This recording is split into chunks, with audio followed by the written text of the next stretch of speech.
everybody. Welcome to our first episode of Walkthrough Wednesdays. We're really excited to be doing this on a weekly basis where we take you through a property where we either have bought it or we wholesaled it or we passed on it or we didn't get it. So there's going to be 5 questions that we're going to answer every week about this property.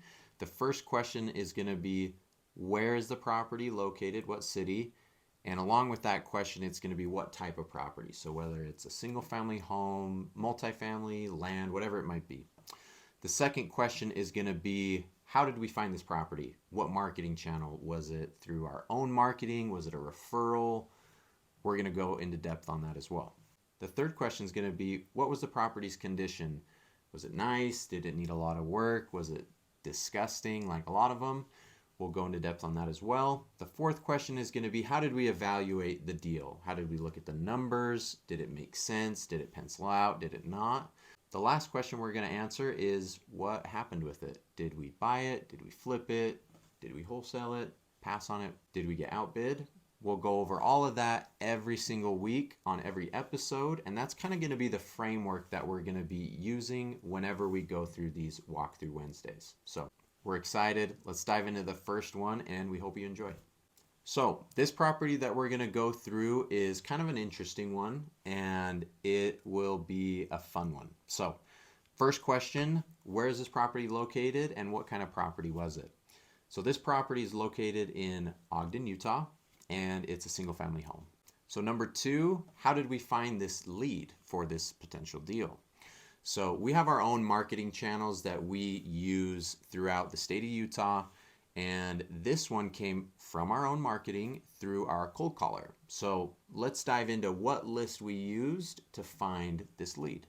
So the list that we used was an absentee owner. So this owner lived out of state, and she actually had, it was either her niece or her daughter that was living in the property.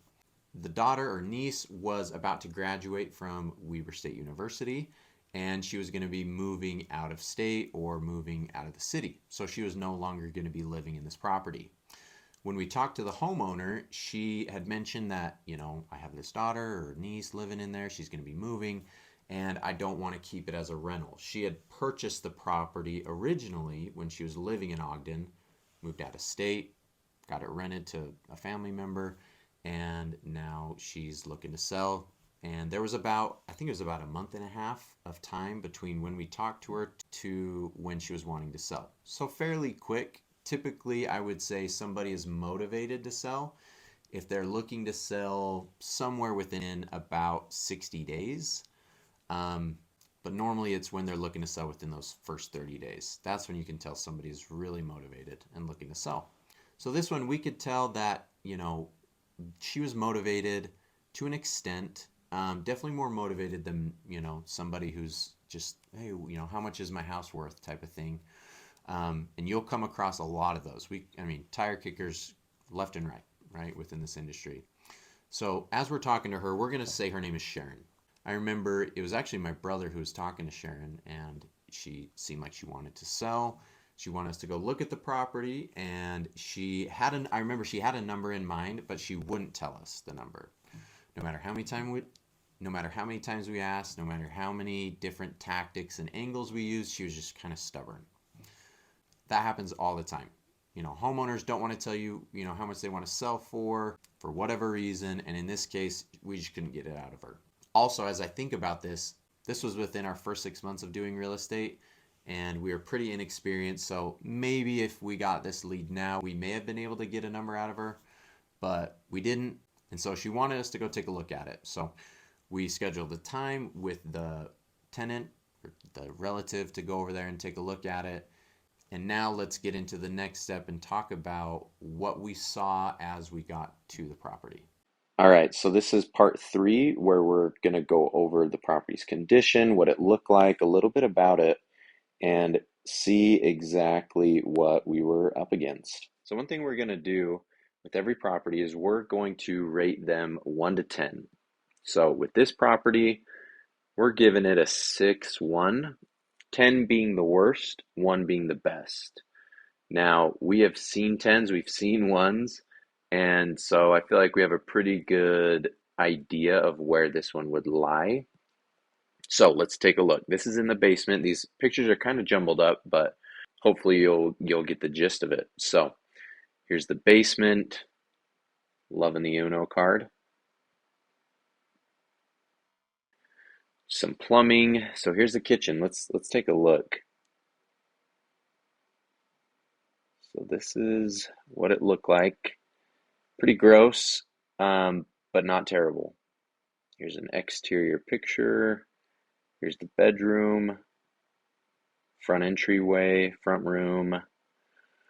So here's the basement. The ceilings were just about 6 feet, so it's kind of a situation where you're trying to figure out if you should finish the basement or not, or just keep it the way it is. So you can see part of it was finished, but the majority of it wasn't.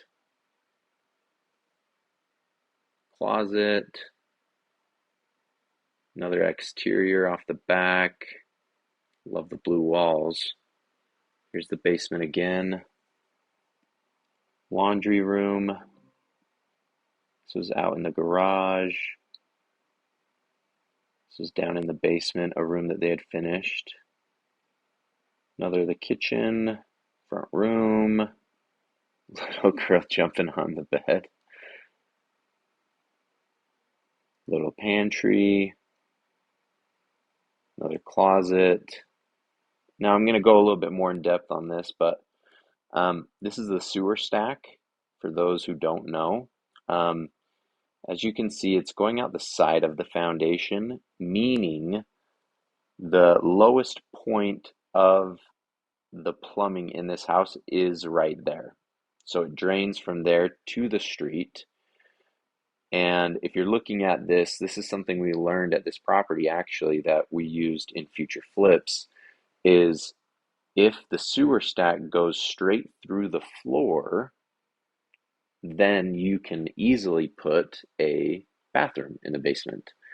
If it goes out the side like this, you cannot.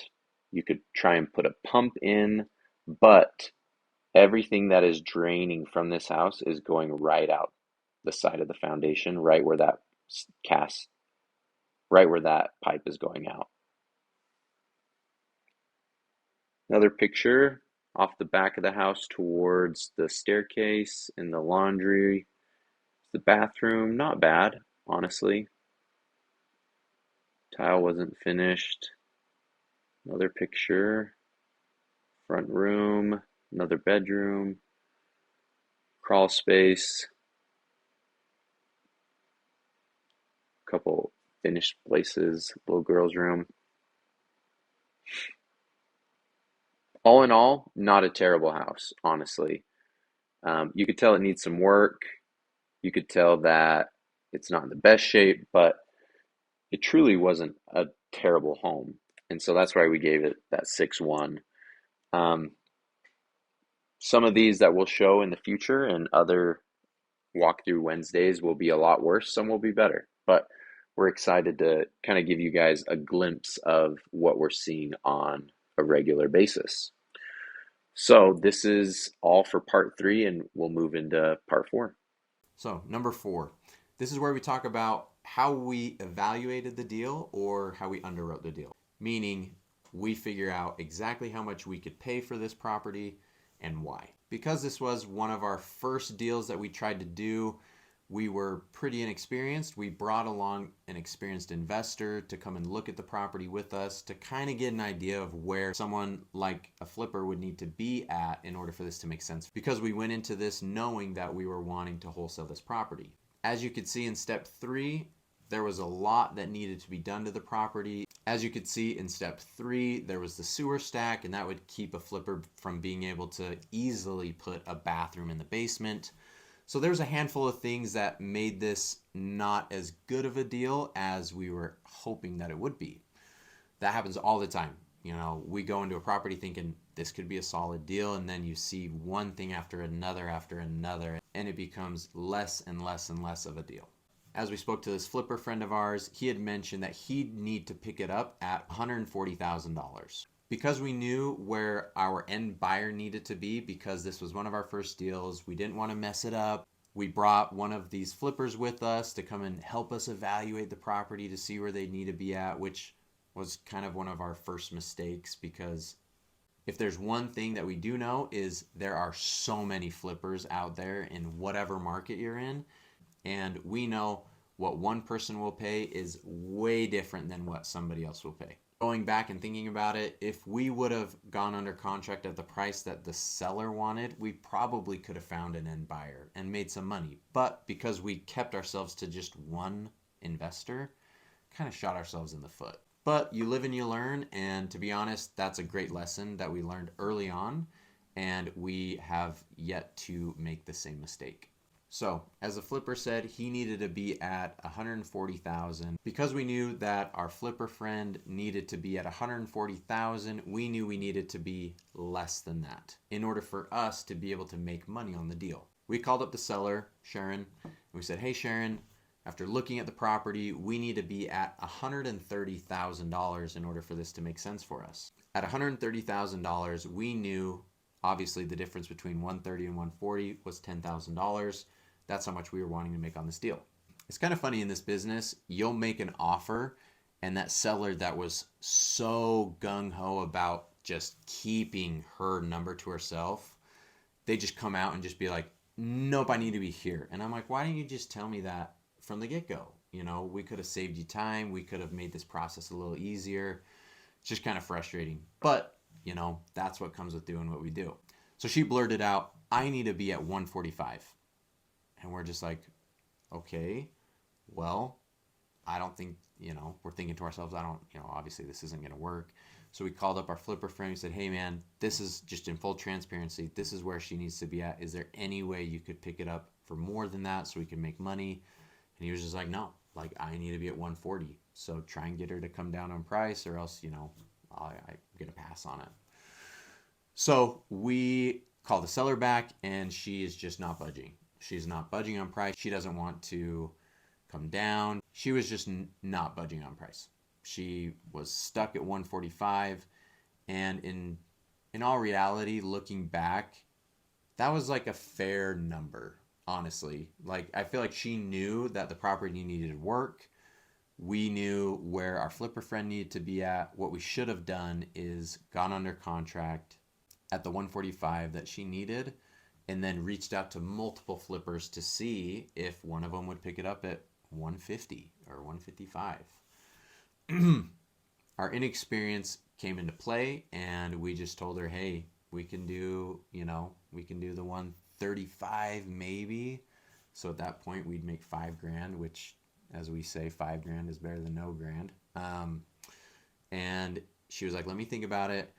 And we, waited a couple days, and finally she was just like, "Sorry, like I can't, like I reached out to somebody else and it looks like they're going to be able to do 145. That's where we kind of realized where there are so many people out there in every market that are looking to buy homes off market and have cash readily available. And not everybody can pay what the other investor can pay.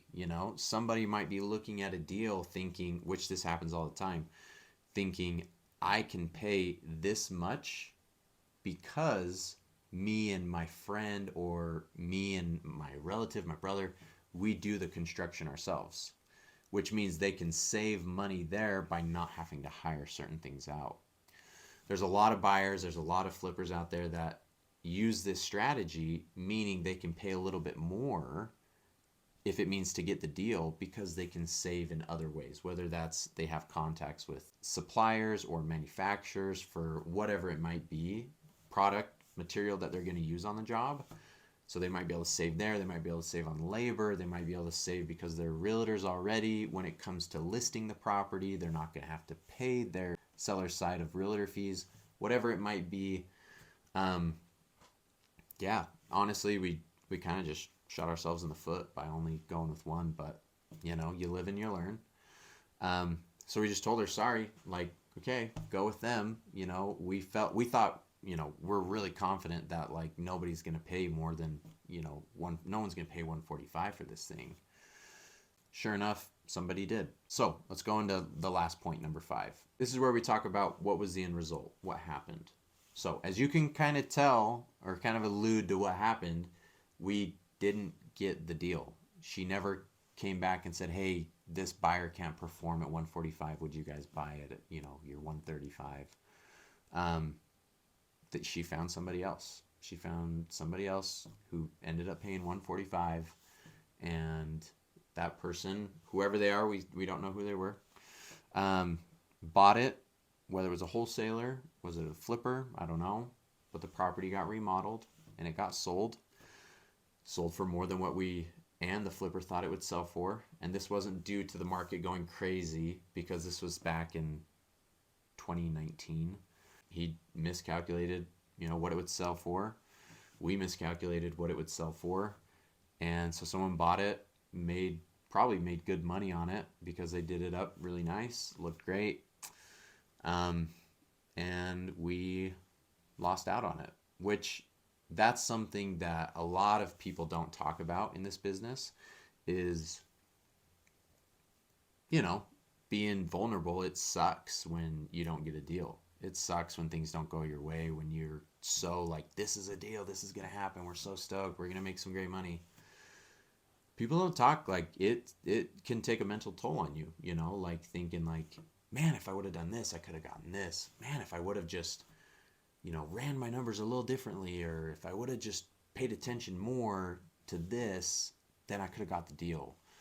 A lot of people don't talk about that, and we want to be as transparent as possible. With any industry, with any sort of business that you're doing, there are highs, there are lows, and there are things that can take a toll on you. And this is definitely one of them. So we've kind of gotten to the point where if we don't get a deal, it still sucks, but it's not going to affect us for more than, when we find out we're not getting it, right? It's not going to roll into the next day. It's not going to roll into the next week. It's not going to, keep us up at night. So that comes with time. But yeah, didn't get the deal. That sucked. And there's a lot of these. There's a lot of times where we think we're going to get a deal, and then someone comes out of nowhere, and someone comes out of nowhere and gets the deal, or we stick firm to what we know or what we think the number should be, so we're not overpaying for something, and someone comes in and pays more, which good for them. Like if they can do that, then more power to you. Something that we've learned, a quote that we've always tried to live by, is the smartest investor never pays the most. Meaning, there are people who will pay more than you. Absolutely. There are people who outpay us all the time. But that's because they might lack experience or they're new, and then that can screw them over in the future. If you overpay for a deal, that can really, really hurt you financially. And so there are times when we're like, yep, we need to be here. Seller needs to be here. And we're just like, sorry, like we just can't do more. Like it's just not a smart move. It's not worth getting into a situation that getting out of would just suck. So we don't overpay. That's kind of a rule that we have, is we won't overpay for something. If we see what it's worth, we'll tell you what it's worth. Anyways, kind of going off track here, but we're really excited to be doing these Walkthrough Wednesdays. We hope you enjoy them. If you have any requests or anything like that, feel free to send us a message. Let us know. And share this with other people. Like that's the best way you can say we like the content you're putting out, is by sharing it with your friends and family. We'd really appreciate it. That's a great way to let us know you're liking what we're doing. So we appreciate all the love and support, and we hope to see you next week on Walkthrough Wednesday.